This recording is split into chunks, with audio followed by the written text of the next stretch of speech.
आओ बच्चों, आज हमने करने हैं न्यूमेरिकल।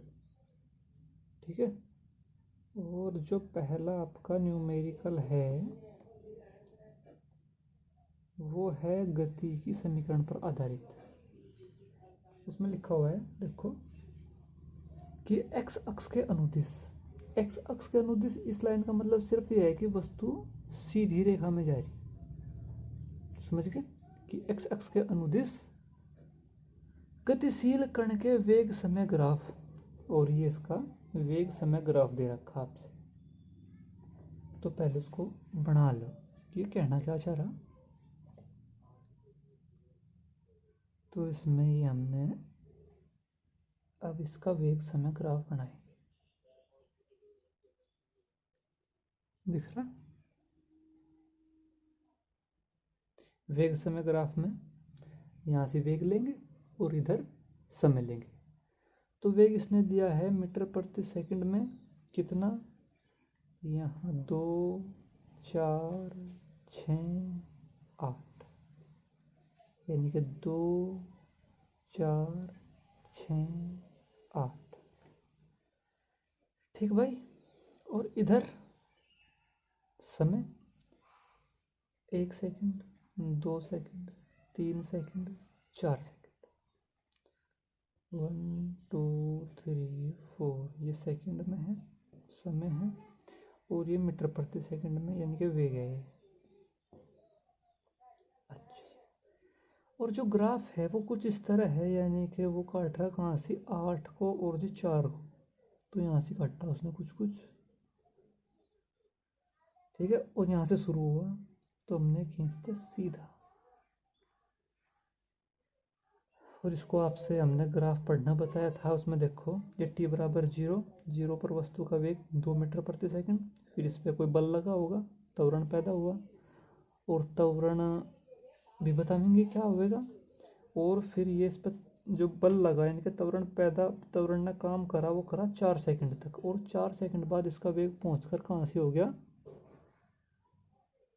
देखो 8 मीटर प्रति सेकंड पे। और अगर जो हम कहें कि ये जो इसका वेग है ये 4 सेकंड के बाद हो गया इतना,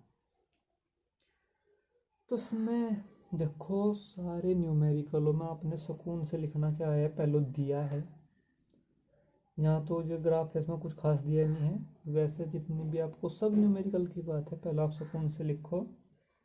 हल में लिखने का तरीका बता रहे, कॉपी में, एग्जाम में या नोट्स में, दोनों में। सबसे पहले दिया है,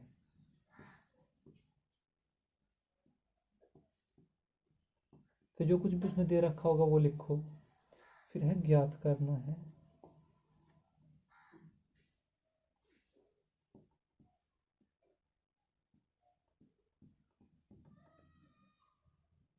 ठीक है जी। और फिर इससे जो आप ये बात लिखो, यानी कि यहाँ से आप कुछ लिखते जाओगे और यहाँ से कुछ, तो आपने पता लग रही है फॉर्मूला कहाँ से है, चैप्टर कौन सा है, क्योंकि अब तो पहला ही चैप्टर है। फिर आपके चैप्टर खूब सारे होंगे, 20-25, तो फिर आपने फॉर्मूला ढूंढने में आपकी हेल्प करेगा। इस आदत को डाल लो। तो यहाँ से दिया है, अगर जो आप लिखना चाहो, लेकिन यहाँ से इतना इम्पोर्टेंट नहीं दिया है। अगर जो आप लिखना चाहो कि दिया है वस्तु का वेग समय ग्राफ, और ज्ञात क्या करना है आपको, एक त्वरण ज्ञात करना है, वस्तु में उत्पन्न त्वरण, और दूसरा ये फर्स्ट क्वेश्चन, और सेकंड वस्तु द्वारा तय विस्थापन, यानी कि स्मॉल एस, ये आपने फाइंड आउट करना है। ठीक है, तो पहले देखो हमें निकालना है त्वरण, और आपसे बताया था हमने कि जो वेग समय ग्राफ की ढाल, ये थीटा हो गया, और ढाल का मतलब tan थीटा, क्या बतावे, त्वरण को। तो फिर अगर ये हो गया, फिर आप हेडिंग डाल लो, यानी कि आप पहला पार्ट सोल्व करना चाह रहे हैं। फिर लिखेंगे यहाँ से, हम जानते हैं कि, वी नो दैट, हम जानते हैं कि, जल्दी जल्दी,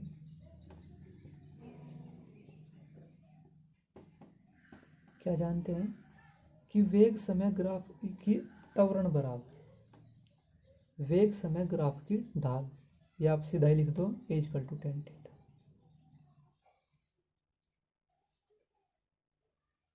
ठीक है, और tan थीटा, थीटा में यानी कि बस फिर वो समकोण त्रिभुज बनाएंगे हम। इसके नया से नाम लिख लो, दिख रहा है, ए हो गया, इसको बी, इसको सी, ये तो ओ है ही, इसको डी मान लो।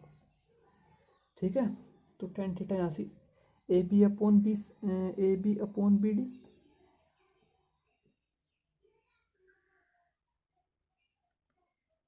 तो देखो क्या ए बी कितना है, पूरी की पूरी जो आपकी ए सी है वो तो है 8। यहाँ से देखो आयत है, जितनी ये उतनी ये है 8, ये दो, तो 8 में से 2 गए, तो ये बच गया आपकी 6। तो ए बी की वैल्यू आ गई 6। बी डी ये आपका पूरा 4, ये मीटर प्रति सेकंड में है और ये सेकंड में है। ठीक है, अगर जो मात्रा को यहाँ लिखने की कोई ज़रूरत नहीं है। और ये आ गया 3/2 मीटर पर सेकंड स्क्वायर, ए का मान इतना आ गया, और या 1.5 मीटर प्रति सेकंड स्क्वायर। ये आपका पहला पार्ट सोल्व। ठीक जी, आगे चलो।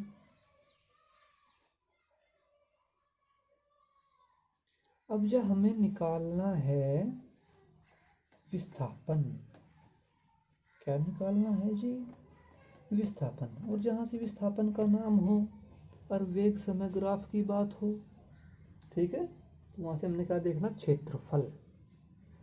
इधर वेग यानी कि v और ये t, वेग समय ग्राफ, यानी कि क्षेत्रफल निकालना चाह रहे हैं। कौन सा हम, ये क्षेत्रफल।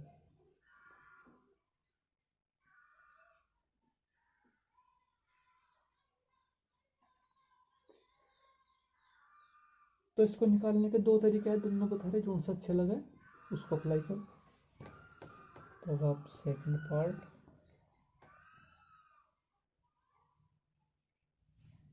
इसमें देखो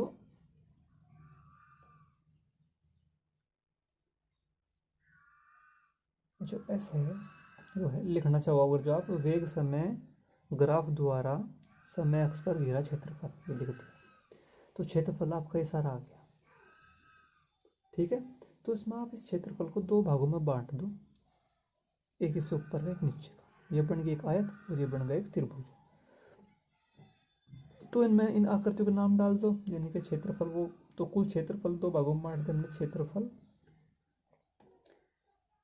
किसका, त्रिभुज ए बी डी का, प्लस क्षेत्रफल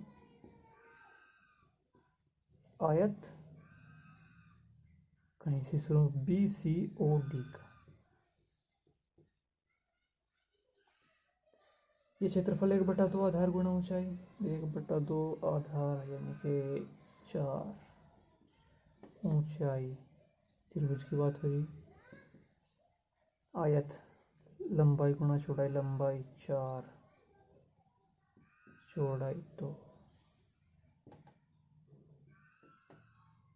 12 4 दूनी 8, कितना आ गया 20। क्षेत्रफल, उसका विस्थापन का मात्रक मीटर। एक तरीका तो यह था। दूसरा तरीका, इसको हम अगर जो हम यहाँ से खड़े होकर देखें तो ये क्या है, समलंब चतुर्भुज। इसमें 2 समांतर भुजा होगी, ए सी और ओ डी, और जी ये सी ओ को कह लो या बी डी को कह लो, या इनके बीच की लंबवत दूरी। तो आपने मेन मकसद हमारा ही क्षेत्रफल तो निकालना है, किसी तरह निकाल लो।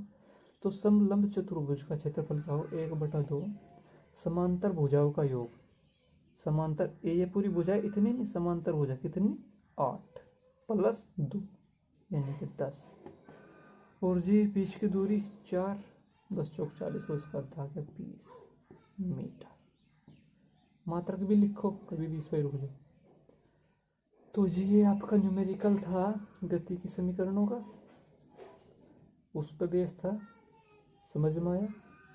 आगे चलो सेकंड के क्वेश्चन को पढ़ो भाई। देखो इसमें क्या लिखा है, एक व्यक्ति किसी गेंद को ऊपर फेंक कर 8 सेकंड में 8 यानी कि 8 सेकंड के बाद पुनः पकड़ लेता है, ठीक है। और जी क्या क्या पूछा है आपसे, किस वेग से गेंद को ऊपर फेंका गया था, और जी कितनी ऊंचाई पर गेंद का वेग 0 हो, ठीक है। तो देखो इसमें क्या दिया है, चलो दिया है की बात लिखो। मान लो नंबर 2 दिया है, आपको टी दिया है और टी भी पूरी यात्रा का दिया है, तो यानी कि आपको लिख लो इसको कुल समय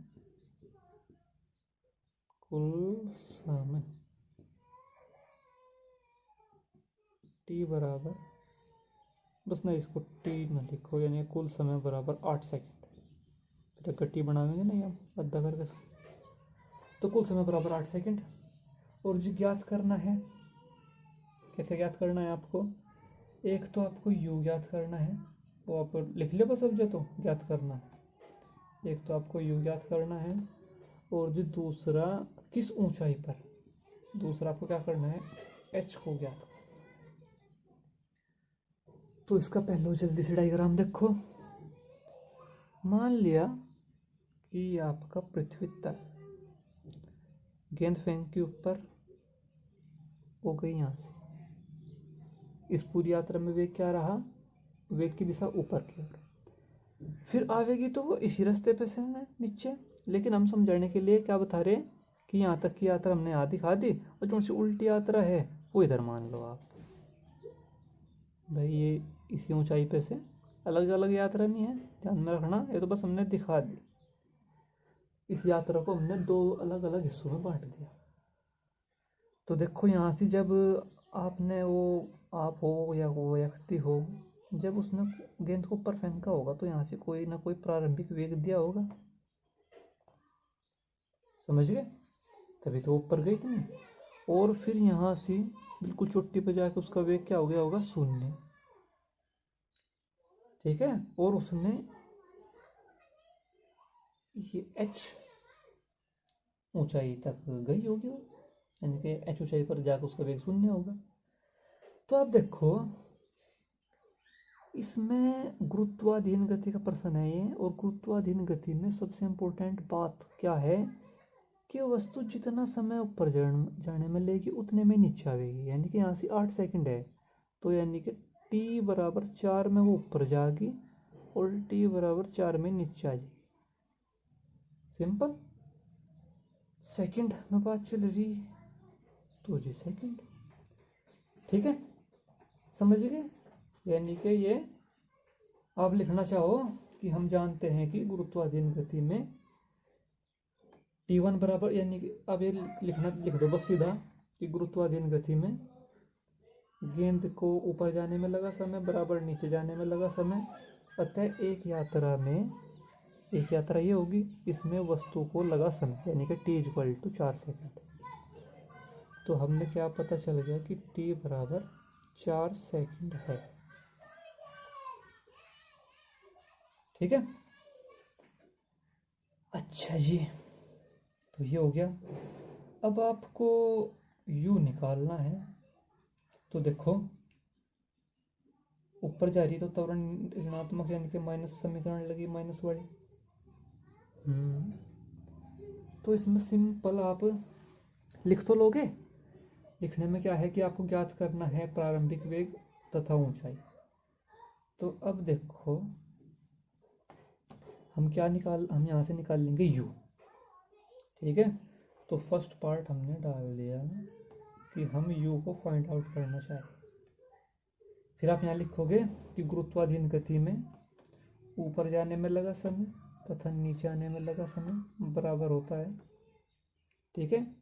इसलिए वस्तु को ऊपर जाने में लगा समय, ठीक है, ऊपर जाने में लगे समय को हम कहाँ से रिप्रेजेंट करें, ये बराबर हो, इसलिए वस्तु को ऊपर जाने में लगा समय अर्थात t बराबर 8/2 बराबर 2 भागों में बांट दिया 4 सेकंड।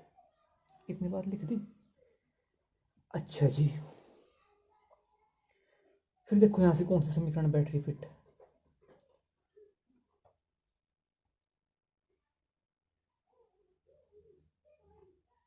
u ज्ञात करना है, ठीक है, u आपको ज्ञात करना है, t का पता है, v का भी पता है, समझे। तो देखो यहाँ से तो बिल्कुल सीधी पहली समीकरण बैठ रही है, तो आप लिख दो कि गति की प्रथम समीकरण से, ठीक है। तो उसमें आप लिखोगे v equal to u minus g t. अगर जो आपको ये भी नहीं पता कि गति की समीकरण क्या चल रहा, तो अब बस आप लिखो कि समीकरण,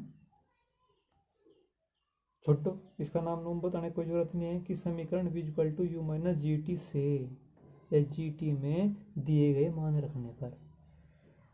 तो इसको सोल्व करो, v इक्वल टू 0, u का मान हमें पता लगाना, माइनस जी की वैल्यू उसने दे रखी होगी, और अगर जो नहीं भी, अगर जो दी है तो 10 देगा वो, या 9.8 देगा, ठीक है।